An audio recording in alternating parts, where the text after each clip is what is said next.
कोल्हापूर ते गगनबावडा या महामार्गाची प्रचंड दुरावस्था झाली आहे। वर्षानुवर्षे गगनबावड्याचा रस्ता खड्डेमय आहे। त्याच्या विरोधात आज शिवसेना ठाकरे गटानं आक्रमक आंदोलन छेडलं। निवडे साळवण पुलावर रस्ता रोखून धरला आणि राष्ट्रीय महामार्गाच्या अधिकाऱ्यांना रस्त्यावर बसून जाब विचारला। या आंदोलनामुळे महामार्गावरील वाहतूक काही काळ ठप्प झाली होती। कोल्हापूर ते गगनबावडा हा रस्ता वर्षानुवर्ष खराब आहे। प्रचंड खड्डेमय रस्त्यावरून जाताना अवघ्या 55 किलोमीटर अंतरासाठी 1.5 ते 2 तास लागतात।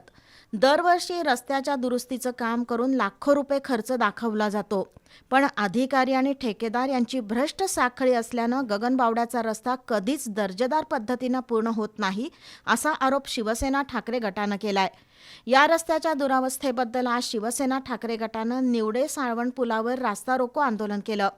शिवसेना उपनेते संजय पवार यांच्या नेतृत्वाखाली झालेल्या आंदोलनात अधिकाऱ्यांविरोधात जोरदार घोषणाबाजी करण्यात आली।